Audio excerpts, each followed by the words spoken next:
This is ECON 353 Macroeconomics class.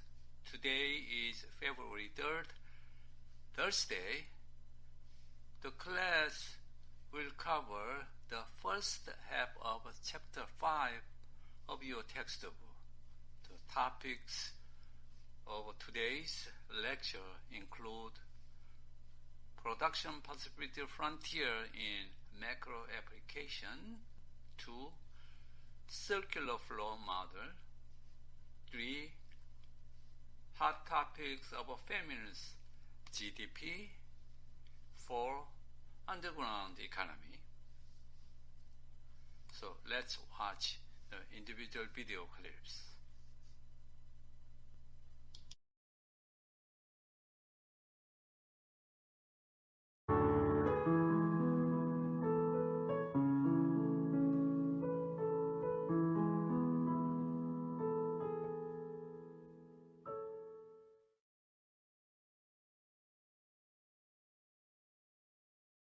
The first question that any economic system must answer is this: what goods will be produced? That is, what combination of the possible goods and services will be produced in this economy? In order to summarize the possible combinations of goods and services that can be produced, the economist needs a tool, and the tool that we use is called the production possibilities frontier. Production possibilities, what it's possible to produce. The production possibilities frontier shows all combinations of goods and services that it's possible to produce in this economy given its resource endowment, that is the amount of capital, labor, and raw materials available, and given its technology, that is its know-how for transforming raw materials into final goods and services. The production possibilities frontier will show you the maximum amount of one good that the economy can produce, given the amount of other goods that it's already producing and given its resource and technological constraints. I'm going to draw now a production possibilities frontier for a sample economy. And because this is macroeconomics, instead of using two goods like apples and oranges, we're going to use aggregate goods, that is, goods that are actually a broad class of a type of good. The two types of goods that we'll use are consumption goods and investment goods. Let me first define. A consumption good is a good or service that provides immediate satisfaction for its own sake. For instance, an example of a consumption good is clothing, or food, or perhaps entertainment, or medical care, things that provide you with satisfaction right now. These are the consumption goods. And on the horizontal axis of my production possibilities graph, I'm going to measure the quantity of consumption goods that are produced in this economy. Now, you're asking, well, what is this? Is this shirts? Is this medical care? Is this food? What is it? Well, what it actually is an aggregate. We've made up some kind of measure of consumption goods in general. Think of this as the number of baskets of consumption goods. And in each basket, there's a little bit of food, a little bit of clothing, a little bit of medical care. And the numbers here on the horizontal axis represent the number of those baskets, an aggregate measure of consumer goods available in this economy. On the vertical axis, we're going to measure the quantity of investment goods. Investment goods are sometimes called capital or tools. These are goods that produce other goods. An example is a sewing machine. Another example might be a drill press. Another example might be a factory. Anything that actually is valuable because it produces other things is a capital good or a tool or an investment good. I'm going to use here the letter I to stand for investment goods. And something you'll learn very quickly in macroeconomics is that when we say investment, we're talking about the spending, the purchases of businesses. Investment is business spending. And on the vertical axis here, I've calibrated numbers that represent the overall quantity of investment goods produced in our economy. So once again, we're thinking of this as baskets, representative measures of tools. So there's a little bit of sewing machine, a little bit of drill press, a little bit of factory in each of these baskets. And we're going to produce 25, 50, 75, 100, or so forth. So on my two axes, I am measuring the quantities of things that are valuable in our economy. On the horizontal, we have consumption goods represented by the letter C, and on the vertical axis, we have investment goods or capital or tools represented by the letter I. Now, what are our production possibilities? That depends. It depends on the quantity of resources we have, land, labor, tools to use, and it depends also on our technology, our know-how, or our ability to translate these raw materials into final goods and services. I'm going to represent these possibilities first with a table of numbers. We can call this table the production possibilities schedule. As you look at these numbers, you'll see the maximum quantity of consumer goods that can be produced for any given quantity of investment goods produced. So for instance, whenever we're producing 100 bundles of investment goods, we're using up all of the resources in our economy, and we have nothing left to produce consumer goods with. We can take that piece of information and move over into our graph and find a point that shows us our output when we devote all of our resources to the production of investment goods. And that's this point right here, 100 bundles of investment goods and no consumer goods at all. That's a point then on the vertical axis.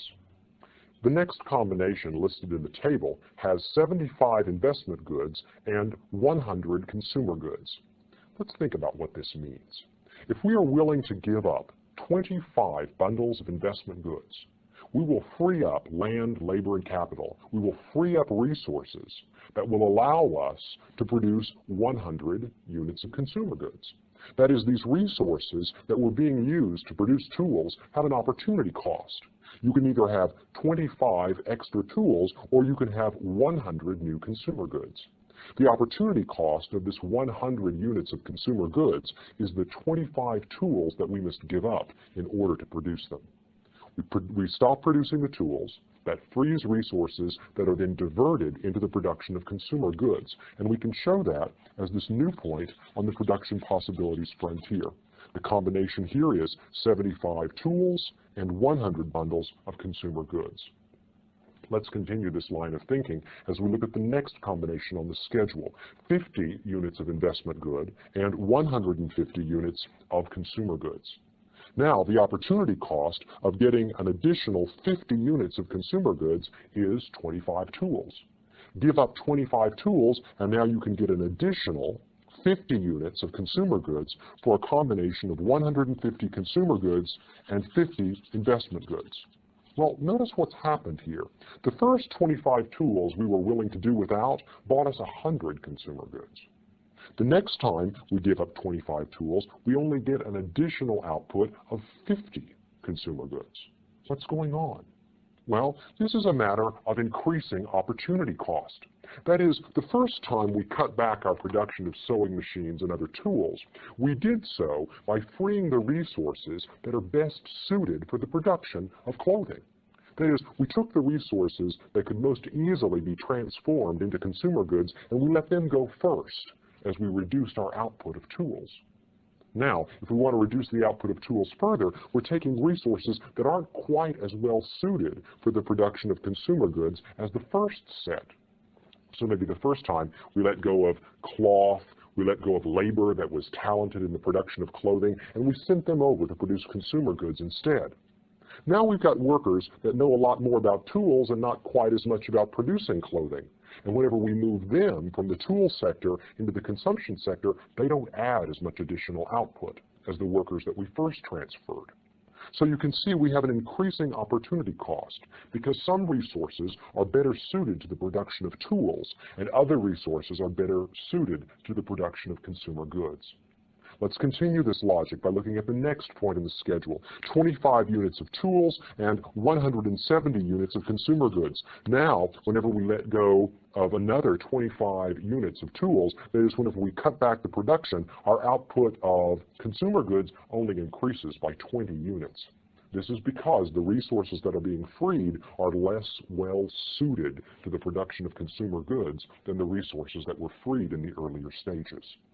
And finally, whenever we reduce our output by that final 25 bundles of tools, that is, when we cut our investment output to zero, we increase our output of consumer goods only 10 more units, up to 180. This is the quantity of consumer goods that we can produce when all of the resources of our economy are diverted into the production of consumer goods. This last set of resources is quite well suited to the production of sewing machines and not very well suited to the production of clothing. That's why we got only a small increase in consumption for a relatively large reduction in investment. So here are 5 possible combinations of consumer and investment output. This is our production possibilities frontier. But of course you can imagine that we could produce lots of combinations in between. Instead of reducing output by 25 tools, we could reduce it by 10 or 5 or 1 or 0.5. Therefore, if we connect these dots, we get all the possible combinations of tools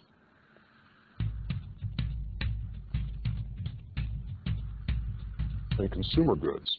That is, all the possible combinations of investment goods and consumption that are possible to produce in our economy given its resource endowment and its technology. So another way of thinking about this is, if we want to produce 80 units of clothing, that is 80 bundles of consumer goods, then given our resources and our technology, the most we can produce in investment goods is going to be, it looks like from this picture, about 80 units of investment goods.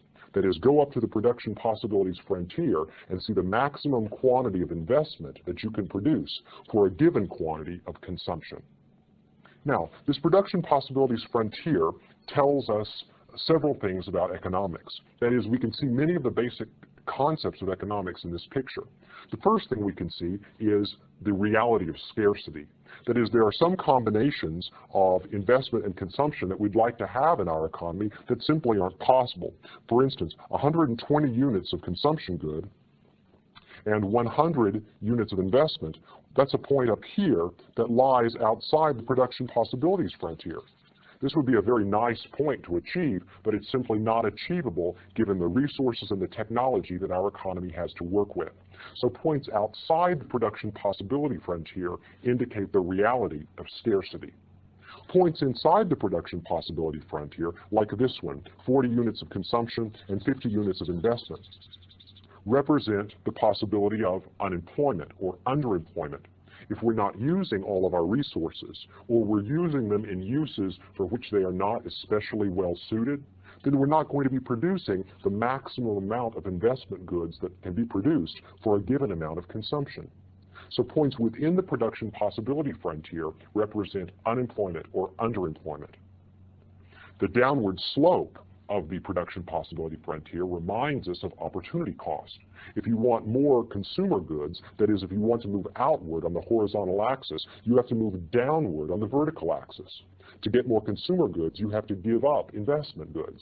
There is a trade-off. More of one good means necessarily less of another. And finally, notice that the curve gets steeper as we move down it. That's because the slope of the curve represents opportunity cost.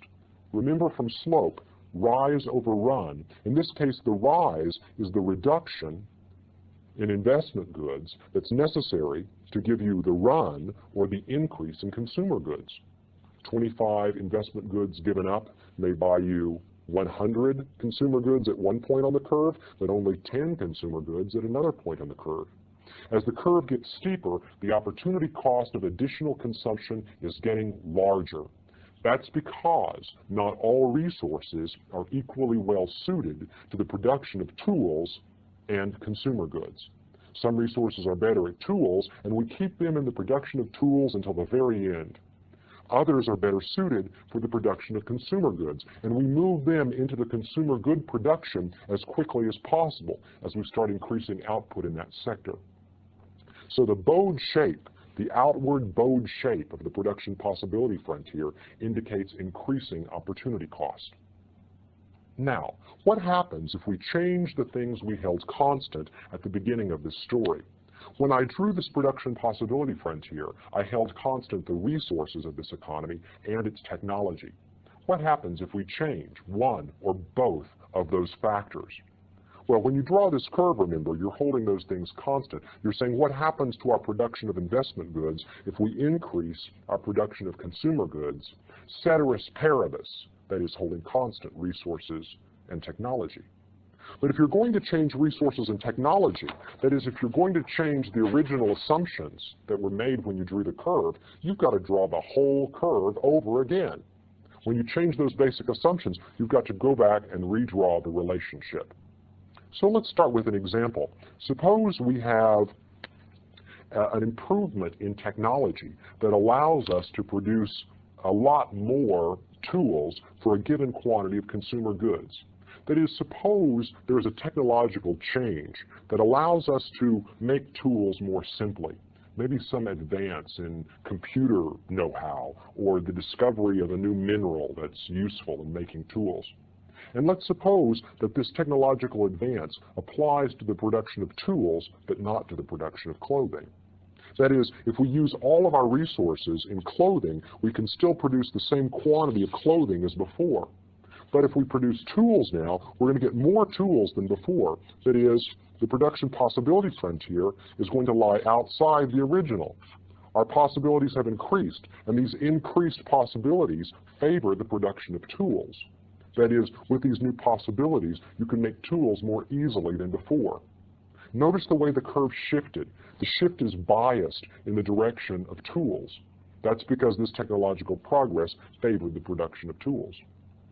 The same picture would apply if we got new resources that were useful in the production of investment goods, but not particularly useful in the production of consumer goods. Let's consider another case. What happens to this curve over time? Because, see, this is a dynamic story. If you make the decision to devote some of your society's resource to the production of tools, you're increasing your resource base. If you don't eat everything now and you plant some of it, you're going to be able to grow more food tomorrow. So whenever you make a choice to be at a point like this on the curve, a point that involves a balance between the production of goods for consumption today and goods that can be used as tools to make more goods tomorrow, then your production possibilities frontier is going to shift outwards over time. And we call this outward shift economic growth. That is, as you accumulate tools, you increase your ability to produce output in your economy. And this accumulation of tools advances the production possibilities. It means you can make more of everything over time. This is called economic growth. And we imagine that economic growth is probably no more likely to favor consumption as it is to favor investment. That is, the tools you make will help you make clothing as well as sewing machines tomorrow. So the whole curve shifts outwards. Some economic growth is biased in one direction or another, but in general, there's no reason to assume that the investment in tools doesn't increase your production possibilities broadly, that is, increase your ability to make output in both sectors in the next period. Suppose there is a war that affects this economy. How would the production possibilities change? Looking at the diagram, we can imagine that the output in both sectors would be reduced. That is, if war occupied or destroyed some of the resources in this economy, the quantity of consuming and investing goods that can be produced is going to be reduced. So the curve would shift inward like this. How would immigration affect the production possibilities frontier? Suppose talented labor were to find its way into this economy. What would happen? We can show that as an outward shift in the production possibilities frontier. The ability to produce more of all goods than before. What would happen now if a technological change occurred that increased the ability to produce consumption goods but didn't change the ability to produce investment goods? We would show that as a biased shift in the production possibility frontier that increased the possibilities only in one dimension. The production possibilities frontier then summarizes the capability of this economy to produce goods and services. And one interesting thing to notice is that it's possible to talk about the production possibilities frontier in terms of these aggregates. The trade-off between enjoying consumption today and using your resources to make tools so that you can enjoy even more consumption tomorrow.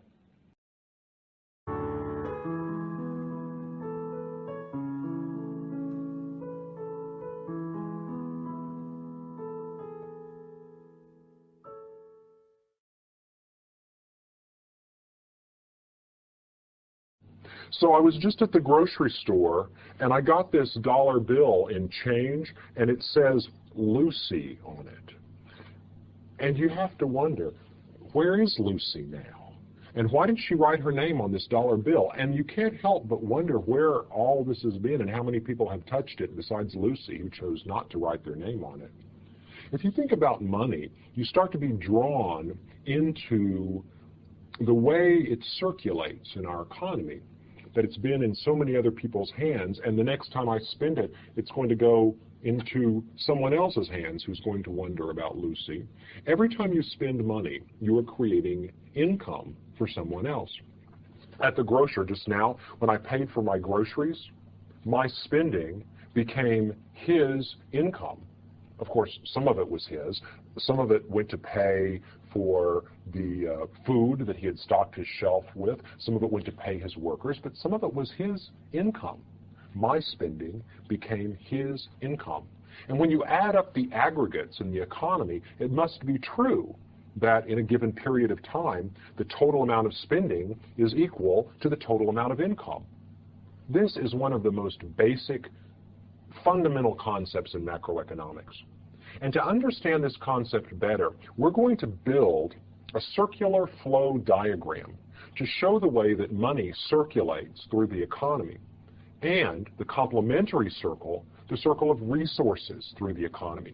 Because money moves in one direction to pay for stuff, which is moving in the other direction. And you can see this more clearly when you put it all down at once in a picture. So let's build a circular flow diagram, and we'll start with households. Households' purchases of goods and services is called consumption, and the households purchase goods and services with money. They acquire the money by selling their resources, land, labor, capital. And they sell these resources in the market for factors, the factors of production, or the resource markets. The second set of players in our circular flow diagram are the firms or businesses. Firms or businesses hire the factors of production and transform this land, labor, and capital into the goods and services that households purchase. Firms pay for the factors of production with money. This money becomes the income of the households, which they then use to purchase the goods and services that the factories have made. We're going to look now at the interaction of households and firms in these two distinct markets. First, we'll look at the market for the factors of production. Households supply resources, and I'll use red to indicate the flow of resources. Land, labor, and capital flows into the factor markets from the households. Over in the factor markets, this land, labor, and capital is hired by firms who then put these resources to work producing goods and services. Now, the complementary flow to this flow of resources from households through the factor markets into firms is the flow of money. Businesses pay for these resources with money.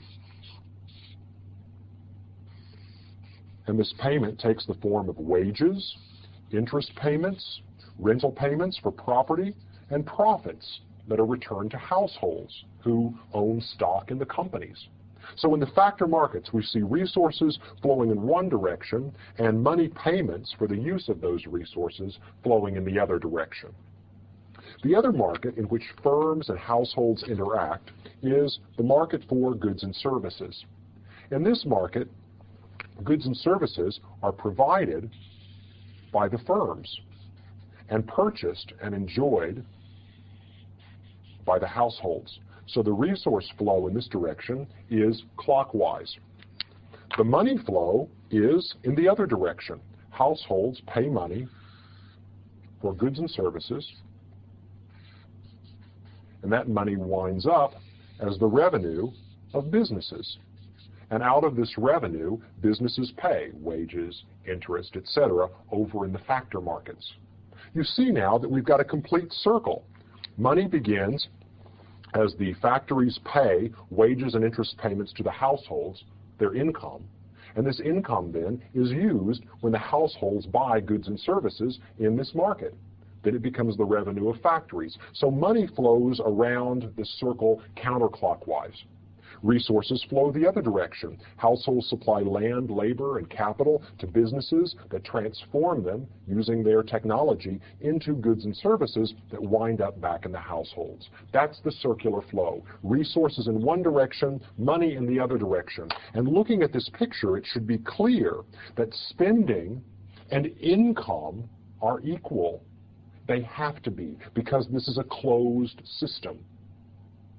Now, we can add other players to our story and see how that complicates the circular flow. The first candidate for being added to the model is the government. And the government interacts in this circular flow in several directions. First of all, the government buys goods and services from the goods and service markets, and the government hires factors of production like land, labor, and capital in order to run the government, hires them from the resource markets. The government pays money to its employees and other people who sell it factors of production, and the government pays money for the goods and services that it purchases to run the government. Households pay money to the government in the form of net taxes. I say net taxes because the government also gives some money back to households in the form of welfare payments, unemployment insurance, medical payments, and so forth. But on net, households pay taxes into the government in the form of cash. In the other direction, the government supplies services to households in the form of schools and roads and bridges and national defense and other public goods. Over here on this side, we have the same story. Firms pay taxes to the government on net, although some firms get subsidies from the government. On net, however, the flow of money is from firms into the government in the form of taxes. The flow the other direction is the government providing goods and services to firms. Not only do firms use roads and bridges, but firms also profit from the court system and laws and contracts and such things that are enforced by the government. So national defense, security services, all of the things that are provided publicly flow back from the government in the form of resources, goods and services to the business sector. So we put the government here in the middle. Notice the government has a nice interaction and integration into this system with money and resources flowing as you might expect. We can also introduce one other player into the story, and that is the rest of the world. The rest of the world means people in other countries who want to buy and sell goods and services to people in the United States. That is, companies in the U.S. and private households buy goods from abroad, imports, and businesses here in the U.S. sell products, exports, to people in other countries. So as for the rest of the world, we notice that we have two ways of thinking about the interaction. We've got imports coming into our goods markets from abroad, and we've got goods going back out as exports. So the top arrow here represents the imports into the economy. The bottom resource arrow represents exports out. Money flows in the opposite direction. Whenever we import goods, we send money abroad to pay for it. And when we export goods, money comes back in. And there you have it, a complete circular flow diagram that shows how all of the players in the macroeconomy interact with one another. The main insight you get from studying this picture is that spending equals income. It's a closed system. It's like a set of plumbing pipes, and all the water sloshes around, but eventually there's only a certain amount of water in the whole system. And anytime you go to the store and you pay for something, when you're spending, money is going into the hands of a merchant to become his or her income. It's that simple. And in the aggregate, when you add up everything that people are spending and everything that people are receiving as income, the two numbers are necessarily always equal. Spending equals income. We'll be building on this concept throughout our study of macroeconomics.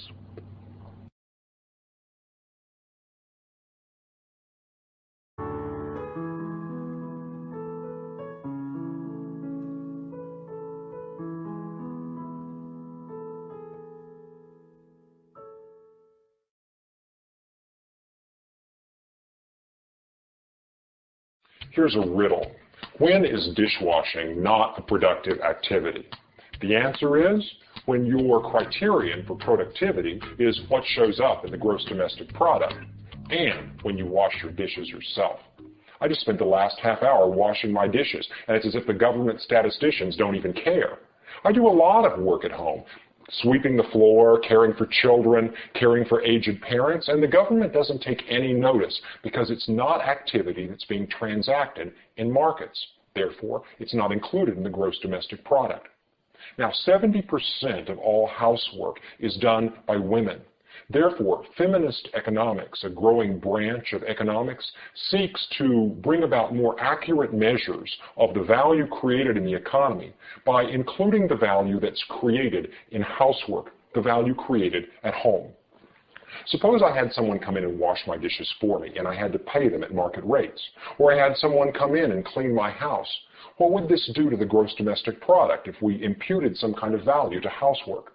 Well, according to one economist, Robert Eisner, if you look at housework done in the United States in the 1940s, 50s, 60s, 70s, and 80s, and you value that housework at the market price of cleaning services, then housework probably would add about 20% to gross domestic product.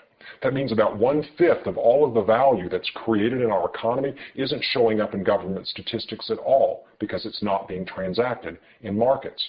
According to the United Nations Human Development Report, worldwide, probably about 40% of all value that's created in the world economy is created in housework, work being done at home, not measured in government statistics. Two economists, Kathleen Cloud and Nancy Garrett, estimate that if you impute market values to housework, that Guatemala's GDP would instantly increase by 75%, and Pakistan's by 80%, and the United States by almost 30%. Now, think about what this means. In the 1960s, only about 35 to 40% of the women in the United States had jobs outside their homes for which they received paychecks. In 1999, about 60% of all women are receiving paychecks for work in the market. So by how much has gross domestic product increased because of this change in labor force participation by women? Well, women are, say for example, software engineers. A woman who has a job now creating software is getting a paycheck because of the value added by her work. And yet, if she was working at home previously, caring for children and cleaning dishes, this work is now being done by someone else, say a cleaning service that's receiving a check. Now, hold on, there's a double counting here because that cleaning service is now in the gross domestic product because it's a market transaction, whereas her cleaning before wasn't showing up. Therefore, the change in gross domestic product is overstated because work which she was previously doing is now showing up in GDP because it's being done by someone else who's paid. If you take this into account, according to some measures, that Norway's gross domestic product has been way overstated. That is, the growth in GDP may have been overstated by as much as 20% because of this double counting. It's also difficult to measure the way in which the quality of this work may have changed. I mean, after all, who would you rather have at home taking care of the house, the person who lives there, or someone who comes in from outside who may not do as good a job? Changes in quality wouldn't show up at all. Now, how do we make this situation better? How do we get measures of the value created in our economy that put the proper weight on housework? Well, this is the agenda of feminist economics, accurate measures of value. If, for example, we impute value to housework based on what you'd have to pay someone to come in and do it, that's a first step. We already do that in the national income accounts by imputing the value of the service you get by living in your house. We impute that at an approximate rental rate, and that helps us to have an accurate measure of how much value people get from all of the homes that are in the economy that aren't being traded on the market right now. So why hasn't this change already occurred? And the answer is that before now there hasn't really been a constituency. People have been pleased or basically pleased with the way gross domestic product has been measured. But because feminist economics has raised our awareness of the way in which gross domestic product doesn't accurately measure value that's created, we've started thinking about ways of doing that more. So as the constituency arises for change in the way we keep our records, we're more likely to change the way we keep our records. And that suits me fine, because I know that my housework is valuable. I just assume that the government recognized that and showed me in total how much value is being created by the work that we do at home as well as the work that we do in the market.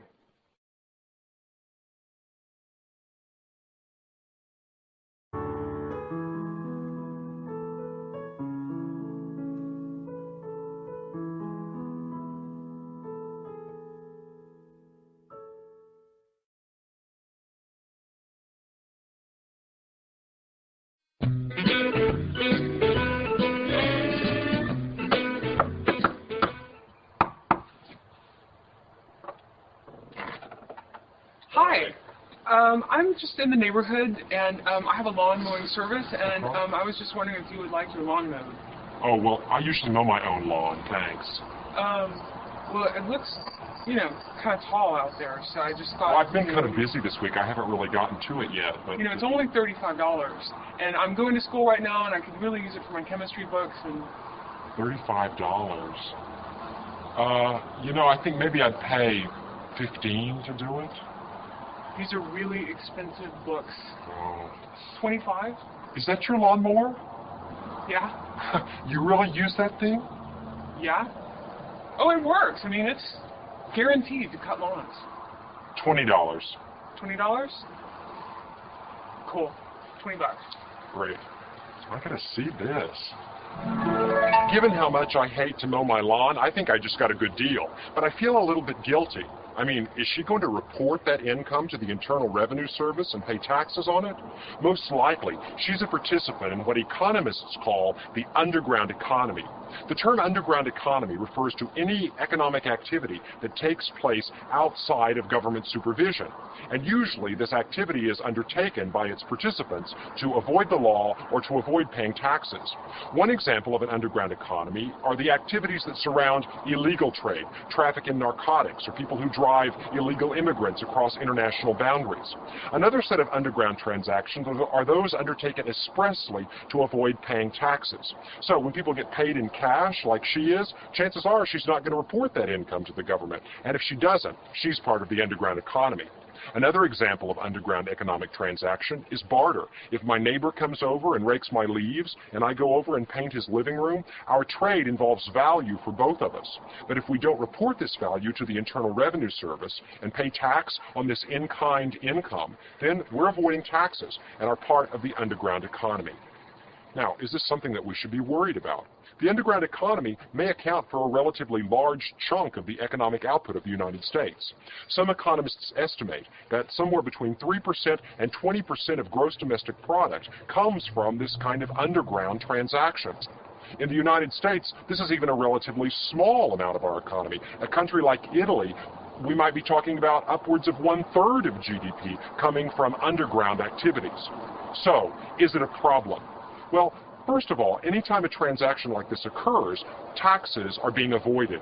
Consider then that in 1992, the Internal Revenue Service estimated that about $100 billion worth of tax revenue was lost because people didn't pay taxes on activities like this one.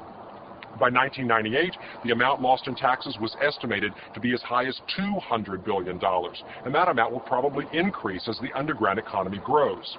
So not only is tax revenue lost, but also there are resources tied up in the enforcement of tax laws, and the more people turn to underground activities, the harder police and the taxman have to work to make sure that we get the money to fund government programs and pay for public goods like streets and street lights and schools and so forth. So as people avoid their taxes, there's less revenue to provide the goods and services that government provides for us. Then there's all of the wasteful activity that people do to try to avoid the police, like hiding their lawnmowers and doing this activity after dark and so forth. Next thing you know, however, she's going to need protection for her property rights, or someone's going to find out that she's doing this activity on the sly and threaten to blackmail her and turn her in. Then we've got organized crime surrounding this activity. People who are tough, people who are strong, forming kind of their own law around underground activities, as happened around alcohol in the U.S. around the turn of the last century, and as happens around narcotics today. So we get that kind of stuff. In the end, there's a lot of waste that surrounds underground economic activity. On the other hand, there's a lot of innovation that surrounds it as well. People who don't yet have the resources to go and apply for a license and deal with all the government regulation can start their own simple job by getting a lawnmower and going out and mowing lawns for people. Of course, they are putting themselves in a position of risk and liability, but at the same time, they are making a living. And she's probably going to be discovering some new things about mowing lawns that she can share with other people. Innovation is likely to occur as well. So, while the underground economic activity may create greater dispersion of wealth, meaning that some people pay taxes and other people don't, this kind of activity can also level the playing field by giving anybody a chance to get in and try to make their way. So what can we do about the underground economy? If we're concerned that, in fact, we're losing too much money in taxes, we really have two alternatives. One is to increase enforcement and go after people like her and her lawn business and make them pay their taxes. That involves a big expenditure of resources. The second thing is simply to legalize activities and bring them under the auspices of the government so that they can be taxed more thoroughly, as happened with alcohol around the turn of the last century. Now, legalization isn't going to change her lawn business. Maybe we should have more enforcement to make people like her pay taxes. On the other hand, if she weren't here, I'd have to mow the lawn myself. So you see, I'm in a quandary. The underground economy has costs for society, but it also has benefits.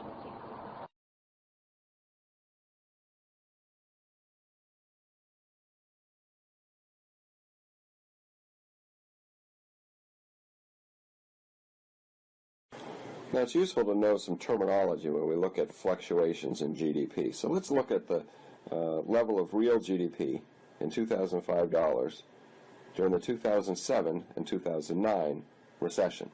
You can see that it went up, and then it went down, and then it went back up again. Well, this is the recession. And so a recession is when GDP falls for 2 consecutive quarters, or for a 6-month period. And that's a time where unemployment is rising and production is falling.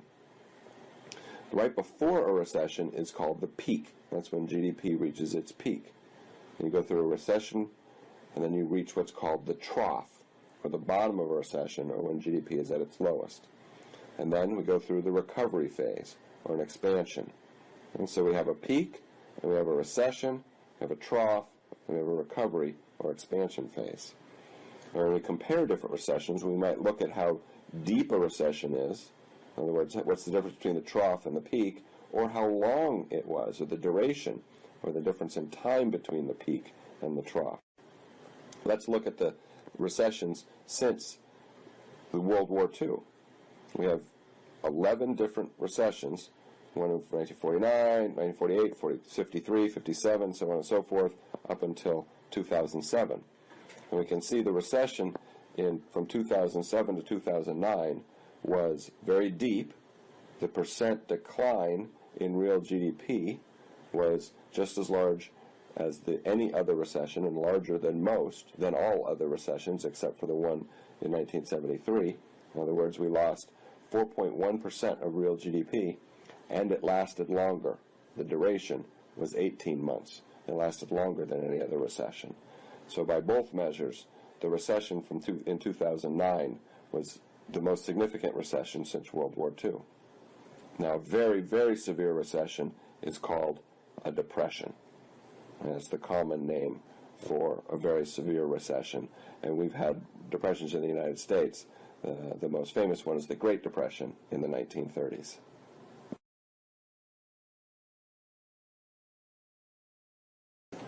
Now, we've talked about GDP as a good measure of how much is being produced in an economy, but we haven't really talked about whether GDP is a measure of welfare.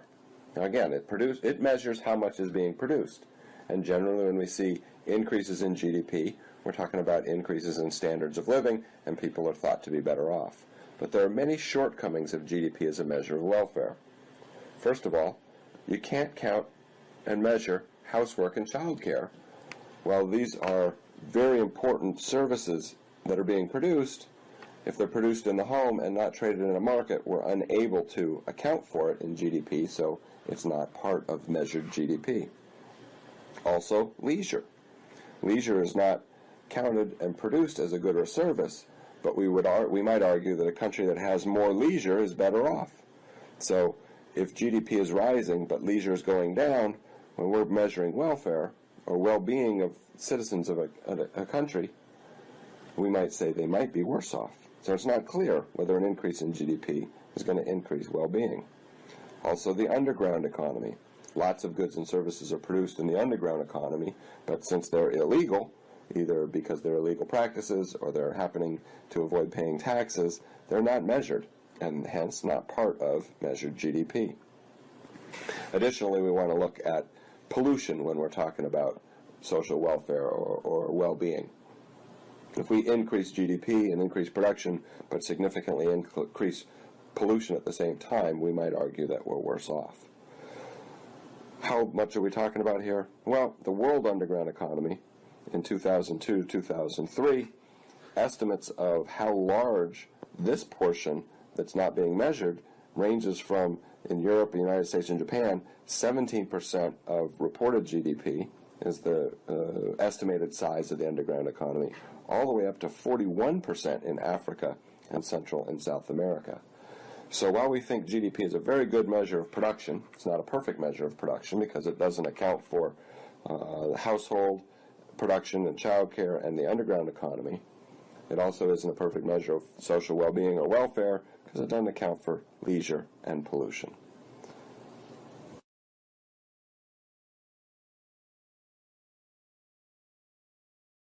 Now we're going to learn about how we measure a nation's production and income. And remember, we want to look at macroeconomic questions. So it's the study of a nation's economy as a whole, which focuses on inflation, which are sustained increases in the average prices of all goods and services, unemployment, and economic growth. One of the important things we need to be able to do is measure how much a nation is producing, or measure how much a nation is earning. Now, a useful tool to do this is called the circular flow. The circular flow is a picture of how goods and services and resources flow around the economy and how income flows around the economy in payment for those goods and services. So we're going to look at a simplified circular flow. In this picture, we're only going to have two groups of individuals. We have firms and we have households. Right, now this is a simplified picture of how the economy works because we don't include the government, we don't include a financial sector, and we're not including a foreign sector. But let's see what we can learn just looking at firms and households. Now, what do households do? Households buy goods and services, and these are purchases. They buy goods and services, so they purchase them in the product market. In the product market, goods and services are sold by firms. Right? So they sell goods, and they receive revenue for it. Households buy goods, and they give money for it. So in the product market, we're going to have the exchange of goods and services, and money or income flows from households to firms. We have another market called the factor market. The factor market, this is where factors of production are bought and sold. So we buy and sell labor, capital, and other factors of production which go into the production of the goods and services which are then sold by the product market. So if we look in the factor market, households supply these factors. And households are the laborers. They are the owners of capital. They are the entrepreneurs that are selling these factors of production to firms. Firms are doing the demanding for those factors. In exchange, they're paying income to the factors of production, and that income is received by the households. So if we look at the set of green arrows around the circular flow, this is how income flows around our economy. If we look at the red arrow, this is how goods and services and factors of production flow around the economy. In general, I find it more useful to look at these green arrows and follow where the money goes. And so we're going to look at the circular flow. This is a good picture of how income flows around the economy. Households buy goods and services in the product market from firms, and that transfers income from households to firms. To produce those goods and services, firms hire factors of production, and they pay income for it to the households.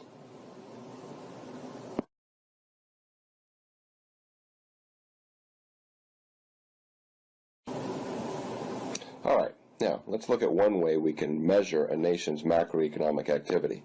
We're going to use the production approach to add up gross domestic product. What is gross domestic product? That's the total market value of final goods and services produced within an economy in a given year. Now, all these parts of the definition are very important. We look at the total market value because this allows us to add up different goods and services by looking at their dollar value. We look at only final goods and services to avoid double counting of intermediate goods.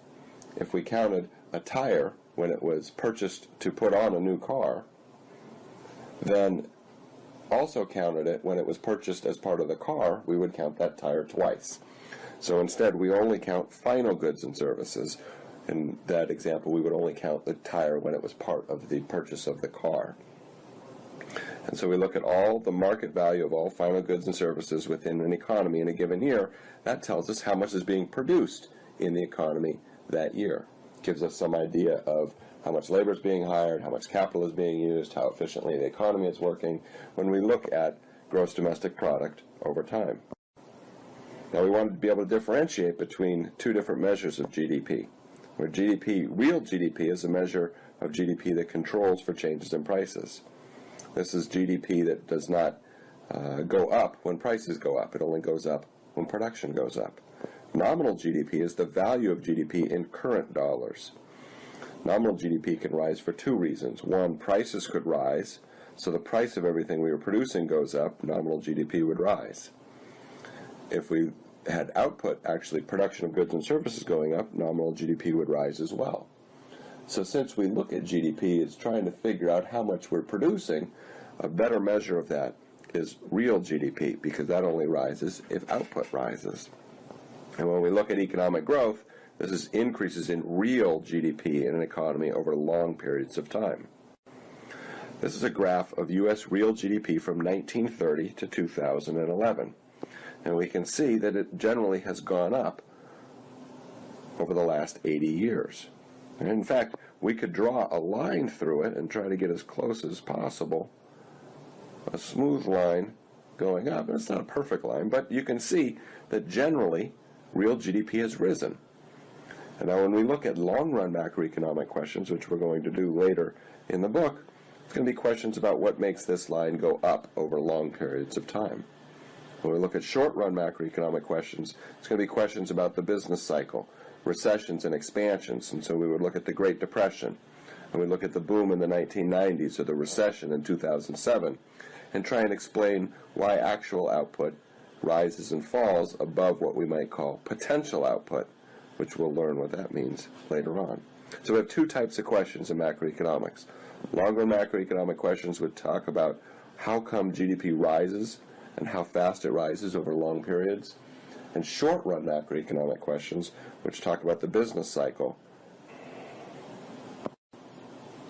Now, when we add up GDP using the production approach, we're going to look at what types of goods are being produced, and we're going to separate them into four different components. The different components of GDP depend on who is buying it. So we have consumption expenditures, which are purchased by consumers. We have private investment expenditures, which are purchased by firms, and we're going to see that this is made up of different categories of investment expenditures, but one of the most important one is plants and equipment, which is the capital stock, which increases the productive capacity of the economy. We have government purchases by federal, state, and local governments, and we have net exports, which are the net purchases by the foreign sector, or domestic exports minus domestic imports. All goods and services which are produced are either consumption, private investment expenditures, government purchases, or net exports. So if we add all those up, we have a total of how much is being produced called gross domestic product. To give you some idea of what we're talking about in terms of dollars, if we look at the third quarter of 2011 and we annualize these, what is U.S. GDP? Well, it was $15 trillion. Or 15,000 billion dollars. 10 trillion, or almost 11 trillion of it, was made up of consumption expenditures. So the vast majority of what we produce in the United States is for consumption expenditures. Private investment expenditures were almost $2 trillion, government purchases a little over $3 trillion, and net exports negative $562 billion. So when we add all this up, we get a very useful equation. when we talk about GDP, we're often going to use the letter Y to represent GDP. We have GDP as consumption plus investment plus government expenditures plus net exports. When we add all that up, we get an equation where Y equals C plus I plus G plus net exports. This would be a very useful thing for you to remember as we move forward in this course.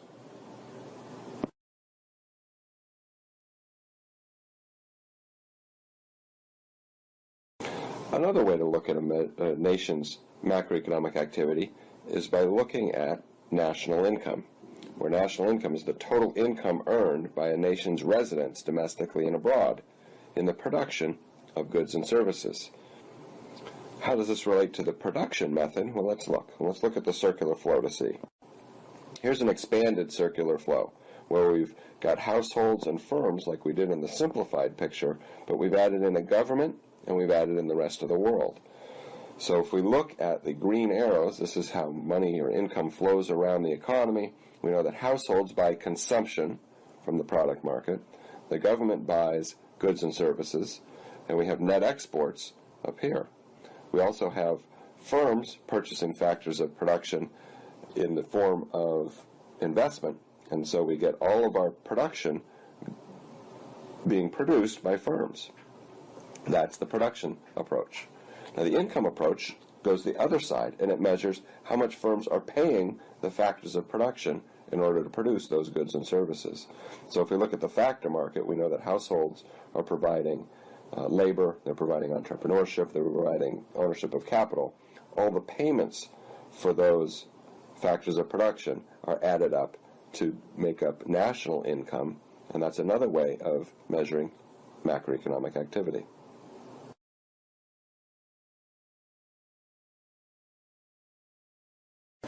We talked earlier about the differences between real and nominal GDP. Well, let's look at an example of how we might measure real versus nominal GDP. Remember, nominal GDP is GDP in the value of production in current dollars, where real GDP is in constant dollars. How might this work? Suppose we looked at an economy where two goods were produced, cars and computers. And we know the price of cars and computers in two different years, 2011 and 2012. Well, when we look at this, we can see that there are more cars produced in 2012 than in 2011, and more computers produced in 2012 than 2011. And we see that cars are more expensive and computers are the same price. So if we were trying to figure out what nominal GDP is in each year, what we would do is we would say, how much does it cost to buy the cars that are produced? It would be 4 times 10,000, or $40,000 worth of cars, plus $5,000 worth of computers. So we'd have 40,000 plus 5,000, or $45,000 worth of production in 2011. This would be nominal GDP. Now, what about in 2012? In 2012, there's 5 cars, and they cost $12,000. So 5 cars at $12,000 each is $60,000. And there's 3 computers at $5,000 each. That's $15,000. So nominal GDP in 2011 is $75,000. Right? So these will go to these different years, and again, that's nominal GDP. But why did it go up? Did it go up because we produced more, or because prices went up? You can't really tell. So we want to look at real GDP instead. So real GDP, you have to fix the prices somewhere. That's why we call it constant prices. Suppose we choose 2011 as the base year. 2011 will be the year that we use the prices from. So we'll figure out how much would it cost to buy what's produced in 2011 using 2011 prices. And we know that's going to be $45,000. What if we looked at the production in 2012 and valued it with the prices in 2011? Then we would have 5 cars that cost $10,000 each, and that would be $50,000, and 3 computers that cost $5,000 each, that would be $15,000, or $65,000 worth of goods and services. And we know that that's gone up because production went up, because we kept prices constant at the base year prices. So when we look at real GDP and nominal GDP over time, it's more useful to look at real GDP because we know that if it has gone up or down, it's because production has gone up or down. Nominal GDP goes up when prices go up, but it also goes up when production goes up. So we want to be very careful and look at real GDP over time. Now, once we can compare nominal GDP and real GDP, we know the only differences are changes in prices. So we can produce a price index called the GDP Deflator. It's an index that measures how the prices of goods and services included in GDP have changed over time. How do we do that? Well, the GDP Deflator for any point in time is equal to the nominal GDP at that point in time divided by real GDP at that point in time times 100. And that'll give us a price index at that point in time, and it's called the GDP price deflator.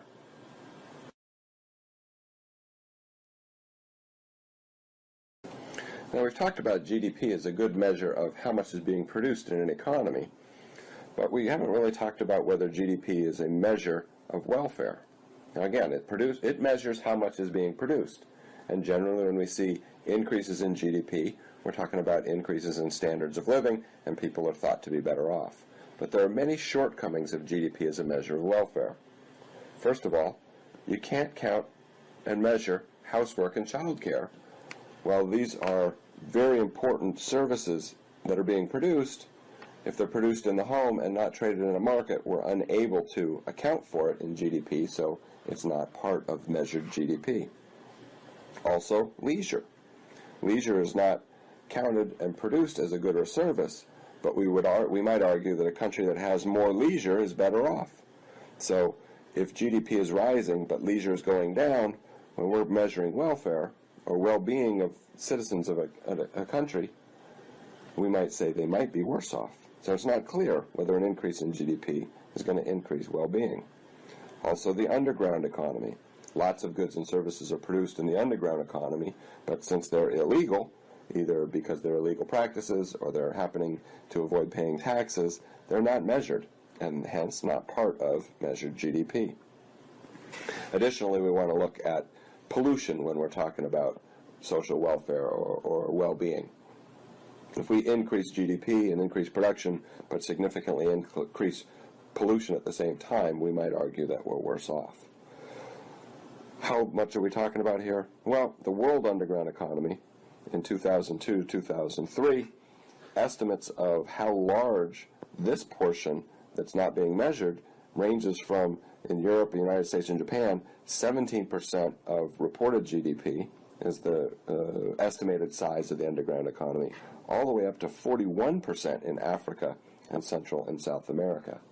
So while we think GDP is a very good measure of production, it's not a perfect measure of production because it doesn't account for the household production and childcare and the underground economy. It also isn't a perfect measure of social well-being or welfare because it doesn't account for leisure and pollution.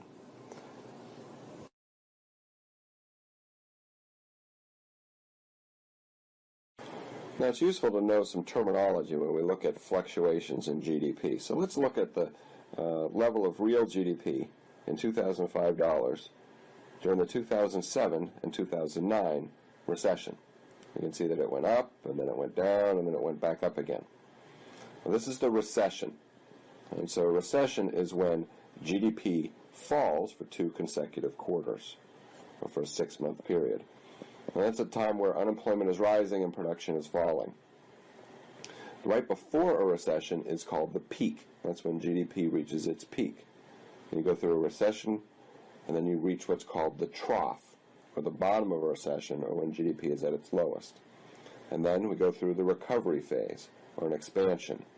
And so we have a peak, and we have a recession, we have a trough, and we have a recovery, or expansion phase. And when we compare different recessions, we might look at how deep a recession is.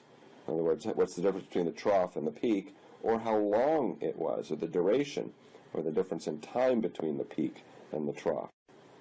Let's look at the recessions since the World War II.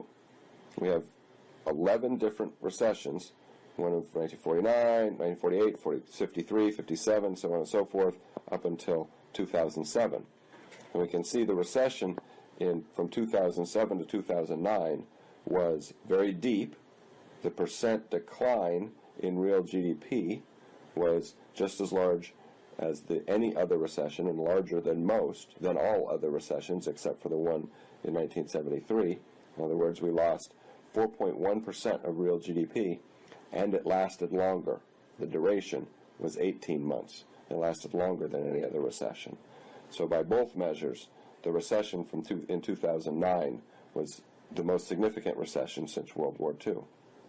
Now, a very, very severe recession is called a depression. And it's the common name for a very severe recession. And we've had depressions in the United States. The most famous one is the Great Depression in the 1930s.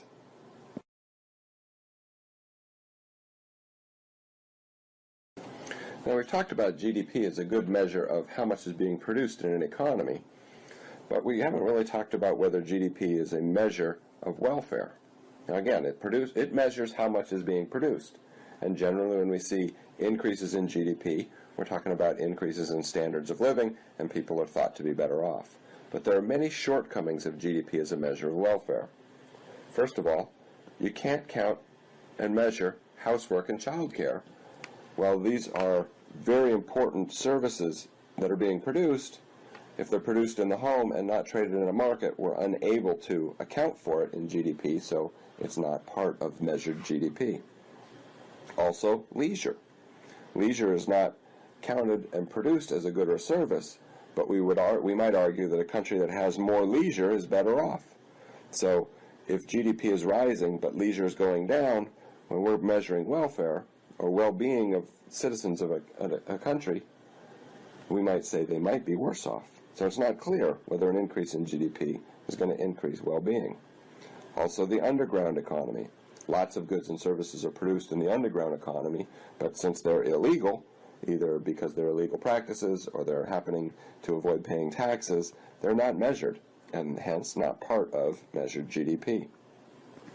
Additionally, we want to look at pollution when we're talking about social welfare or well-being. If we increase GDP and increase production, but significantly increase pollution at the same time, we might argue that we're worse off. How much are we talking about here? Well, the world underground economy in 2002-2003, estimates of how large this portion that's not being measured ranges from, in Europe, the United States, and Japan, 17% of reported GDP is the estimated size of the underground economy, all the way up to 41% in Africa and Central and South America. So while we think GDP is a very good measure of production, it's not a perfect measure of production because it doesn't account for the household production and childcare and the underground economy. It also isn't a perfect measure of social well-being or welfare because it doesn't account for leisure and pollution.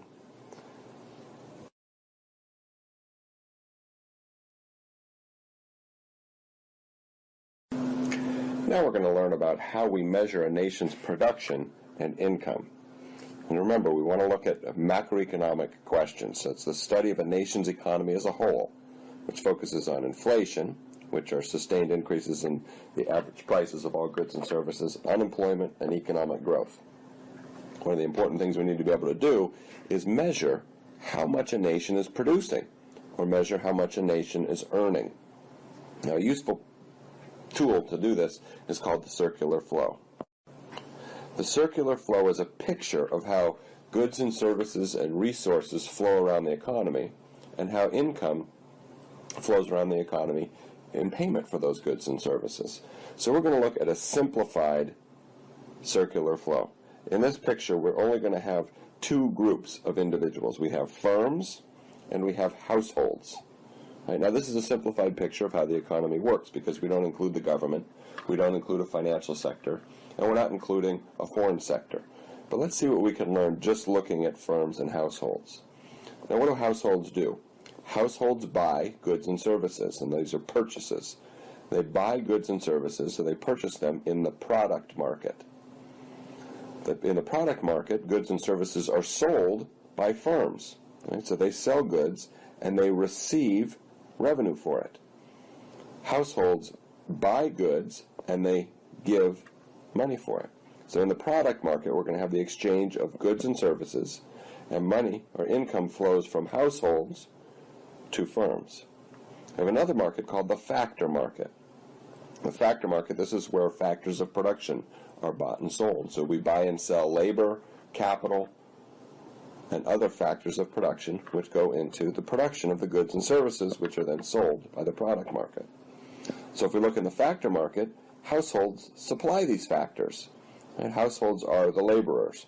They are the owners of capital. They are the entrepreneurs that are selling these factors of production to firms. Firms are doing the demanding for those factors. In exchange, they're paying income to the factors of production, and that income is received by the households. So if we look at the set of green arrows around the circular flow, this is how income flows around our economy. If we look at the red arrow, this is how goods and services and factors of production flow around the economy. In general, I find it more useful to look at these green arrows and follow where the money goes. And so we're going to look at the circular flow. This is a good picture of how income flows around the economy. Households buy goods and services in the product market from firms, and that transfers income from households to firms. To produce those goods and services, firms hire factors of production, and they pay income for it to the households.